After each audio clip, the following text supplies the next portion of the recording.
Il est quand même extrêmement rare de voir un truc aussi beau à la télévision. Merci Netflix.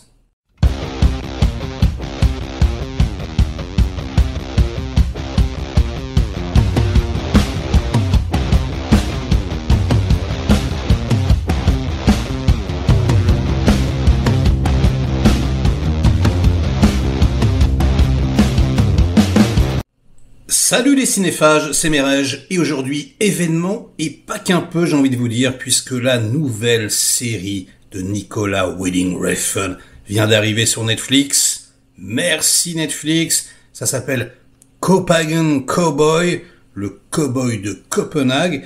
Alors c'est un titre extrêmement ironique, puisque le héros principal, le fameux cowboy, c'est une femme. Alors effectivement, elle fait un peu garçon manqué, d'ailleurs. On le dit dans la série, on la surnomme Garçonne, elle est toujours en jogging, etc. Elle a les cheveux courts. Et on se rend très vite compte, attention, petit spoiler, en même temps c'est vraiment le début de la série, que c'est une sorcière. Ah ouais, après les films de vampires avec Néon Démon, là on est en plein dans les films de sorcières. Alors c'est marrant, parce qu'en fait Copenhague, c'est un ancien port, après ça a été une ville fortifiée, donc il y a un côté comme ça, très conte de fées, parce qu'il y a des châteaux là-bas, vous voyez, un petit peu comme si c'était une princesse contre des dragons. D'ailleurs, il y a des dragons, il y a tout un tas, de symboles, parfois au marteau, parfois très subtils, un petit peu disséminés partout dans l'image. Et alors, je pourrais, comme ça, rentrer dans les détails. Mais à quoi bon? À quoi bon essayer d'expliquer un trip total? Je veux dire, il y a des films comme ça, je pense à Dario Argento et son Suspiria, où vous faites atomiser la rétine, et tous vos sens sont en éveil, c'est une sorte de tourbillon de plaisir, d'émotion, et moi, ce mec-là, c'est exactement ce qu'il me fait. Alors je sais qu'il divise énormément, là je viens d'aller voir la critique du Parisien, ils ont détesté, ils chient dessus, mais comme jamais, genre 1/6, c'est de la merde, c'est le truc le plus prétentieux que vous avez jamais vu, etc. Moi, je pense le contraire. C'est-à-dire, je trouve qu'il y a une maîtrise formelle absolument incroyable. Alors, on pense à la fois à Kubrick, à la fois pour la symétrie, à la fois à De Palma, à Scorsese, parce qu'il s'amuse, vous savez, ces fameux plans, en fait, au centre d'une pièce. On va faire une sorte de mouvement circulaire, comme ça, sur un axe, et toute la mise en scène va s'articuler autour de ce mouvement. Donc dans une sorte de ballet chorégraphique, il peut y avoir ce genre de plan dans Taxi Driver, par exemple, ou alors notamment pour moi les plus réussis, dans le chef-d'œuvre de Brian De Palma, Blowout, où il y a énormément de plans dans le même genre, et là c'est vraiment une sorte de gimmick de mise en scène, il articule vraiment ça. Donc il y a un côté très théâtral, que je trouve moi personnellement magnifique. Il y a un côté très poseur, mais ça c'est comme d'habitude, comme dans tous ces films, où il va y avoir de longs plans statiques avec des acteurs qui ne bougent quasiment pas. Quand ils vont bouger, ça va juste être la tête, ou juste la main, ou juste sur les 15 qui sont complètement immobiles, il y en a juste un qui va fumer sa clope, etc. Donc ça donne un côté très jeu vidéo, j'ai envie de vous dire.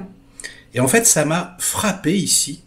Je trouve que c'est sa mise en scène la plus jeu vidéo. Déjà, ce côté articulé autour d'un axe, ça peut très bien faire penser à, vous savez, quand vous déplacez la caméra, quoi. Quand vous déplacez la caméra autour du même axe, pour regarder autour de vous dans un jeu vidéo, ça, clairement, ça peut y faire penser.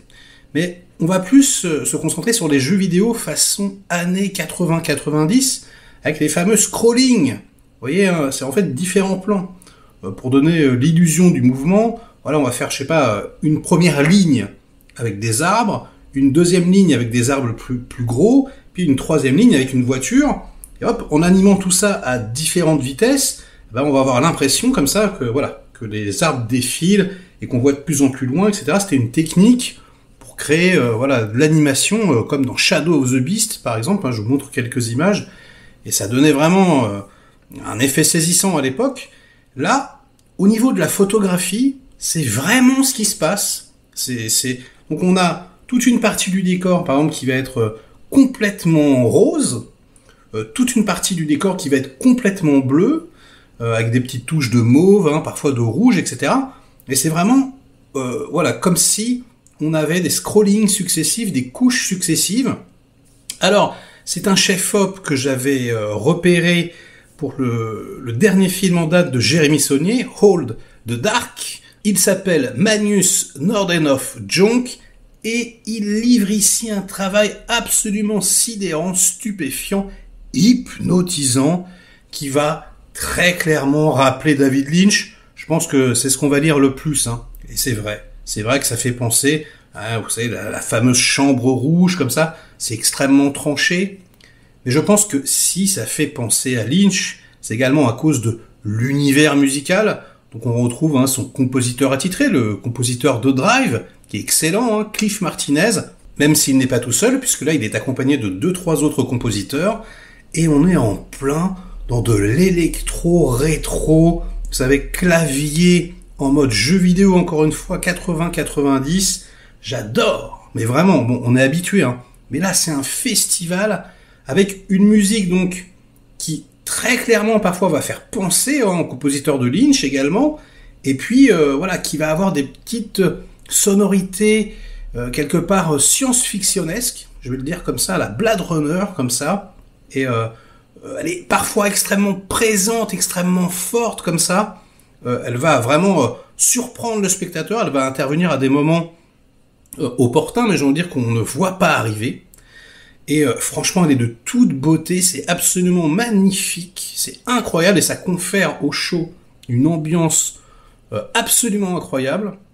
L'actrice principale, Angela Bundalovic, est sublime, elle porte absolument tout le show sur ses épaules, magnétique, j'ai que ça à vous dire, hein.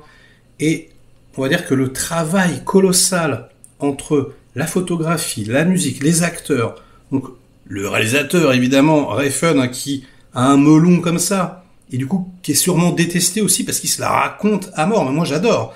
J'adore les gens qui se la racontent quand ils peuvent le faire. Moi, je suis désolé, The Neon Demon, c'est un des plus beaux films que j'ai jamais vu de toute ma vie. Je suis mais complètement sidéré. J'adore quasiment tout ce qu'il a fait, hein.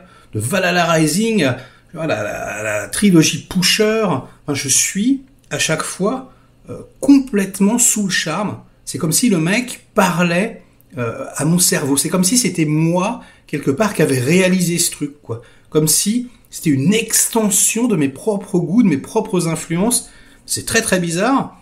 Alors évidemment, non, pas du tout, hein, mais je veux dire, j'ai cette impression quand je regarde. J'ai l'impression que, ouais, c'est parfois certaines de mes obsessions qui se retrouvent à l'écran. C'est complètement incroyable. Alors en plus, c'est un véritable tour de force, surtout en ce moment, puisque c'est Balance ton porc version Refn, franchement. Il y a réellement quelque chose comme ça, et certains pourraient se mettre à hurler « c'est complètement woke !»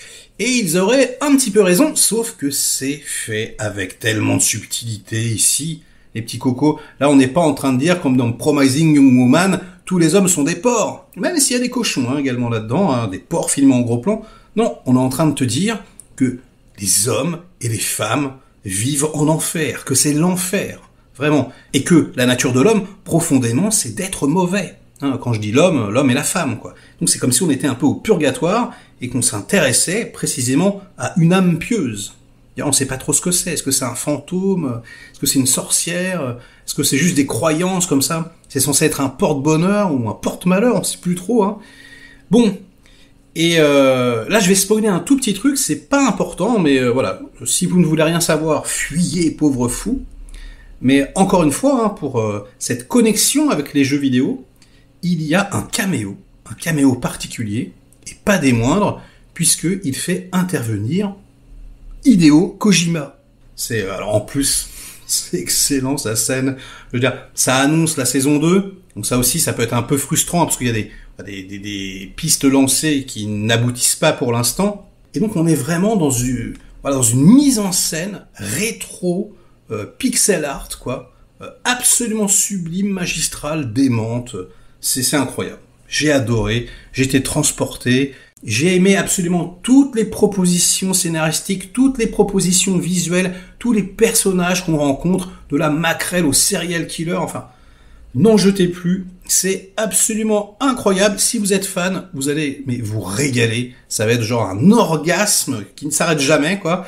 En revanche, si vous êtes allergique à son style, si vous n'aimez pas la lenteur, parce que c'est vrai que c'est quand même une mise en scène extrêmement lente, hein, très très diluée, là, ça va pas passer, là. Donc, c'est une série qui va extrêmement cliver, réellement. Je vous l'annonce d'entrée, hein. D'ailleurs, j'ai vu que sur IMDb, voilà, il y a déjà, c'est pas une très bonne note, alors qu'il y a pas beaucoup de gens qui ont voté. Je pense que, il va se faire cartonner. Moi, personnellement, je mets 18, 19, tellement j'ai trouvé ça intense, incroyable. J'ai qu'une seule envie, c'est de la revoir. Donc, on en parle dans les commentaires. Est-ce que vous êtes comme moi? Est-ce que vous êtes aveuglé par tant de beauté? Ou est-ce que vous trouvez ça extrêmement prétentieux, pompeux, blablabla? Eh bien, c'est à vous de jouer. Likez cette vidéo si elle vous a plu, diverti, intéressé un minimum. Délikez-la sinon. Inondez-moi de commentaires comme d'habitude pour faire marcher le petit robot YouTube. Et nous, on se retrouve très vite pour de prochaines aventures. Ciao!